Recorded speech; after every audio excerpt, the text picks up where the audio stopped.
jungle. बोरगावात बिबट्याचा थरार, 5 शेळ्यांचा जागीच पडला बळी. उरून बोरगाव परिसरात भीतीचे सावट, वन विभागाच्या भूमिकेबद्दल ग्रामस्थांमध्ये तीव्र संताप. ईश्वरपूर जुनेखेड रस्त्यावरील बोरगाव हद्दीत गुरुवारी मध्यरात्री बिबट्याने केलेल्या भीषण हल्ल्यात 5 शेळ्या जागी ठार झाल्याची धक्कादायक घटना घडली आहे. या थरारक घटनेमुळे संपूर्ण परिसरात दहशतीचे वातावरण पसरले असून वारंवार होणाऱ्या वन्य प्राण्यांच्या हल्ल्यामुळे शेतकऱ्यांमधून तीव्र संताप व्यक्त होत आहे. वन विभागाने तात्काळ नुकसान भरपाई देऊन बिबट्याचा बंदोबस्त करावा अशी मागणी आता जोर धरू लागली आहे.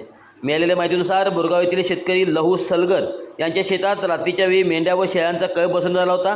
गुरुवारी रात्री 2 वाजण्याच्या सुमारास दबा धरून बसलेल्या बिबट्याने अचानक या कळपावर हल्ला चढवला. बिबट्याचा हल्ला इतका भयानक होता की यात निपाणी येथील मेंढपाळ संजय हजारे यांच्या 2 कोकरू आणि 3 मेंढ्या अशा एकूण 5 जनावरांचा जागीच मृत्यू झाला. हल्ल्यानंतर परिसरात जनावरांची मोठी पळापळ झाली. घटनेची माहिती मिळताच शेतमालकासह वनरक्षक भिवा कोळेकर, वनरक्षक अश्विनी वाघमारे आणि प्राणीमित्र युनुस मनेर यांनी मध्यरात्रीच घटनास्थळी धाव घेतली. शुक्रवारी सकाळी ही बातमी वाऱ्यासारखी पसरतात ग्रामस्थांनी घटनास्थळी मोठी गर्दी केली होती. वन विभागाने घटनास्थळाचा पंचनामा केला आहे. गेले 8 दिवस वन विभाग बिबट्याला पकडण्यासाठी प्रयत्न करत असल्याची त्यांनी सांगत आहेत. मात्र तरीही रात्री घडलेली ही घटना अत्यंत दुर्दैवी आहे. संबंधित गरीब मेंढपाळाचे मोठे आर्थिक नुकसान झाले असून शासनाने त्यांना तात्काळ योग्य ती नुकसान भरपाई दिली पाहिजे. सध्या उरून आणि बोरगाव परिसरात भीतीचे प्रचंड वातावरण आहे.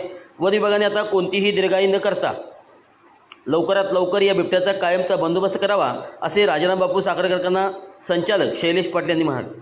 गेल्या काही दिवसात या ग्रामीण भागात वन्य प्राण्यांचा वावर कमालीचा वाढला आहे. वन विभागाने परिसरात रात्रीची गस्त वाढवावी तसेच बिबट्याला जेरबंद करण्यासाठी तात्काळ पिंजरा लावावा अशी मागणी ग्रामस्थांनी लावून धरली आहे. दरम्यान जोपर्यंत बिबट्या पकडला जात नाही तोपर्यंत शेतकऱ्यांनी आणि मेंढपाळांनी रात्रीच्या वेळी शेतात जाताना अधिक सतर्क राहावे असे आवाहन देखील करण्यात आले आहे.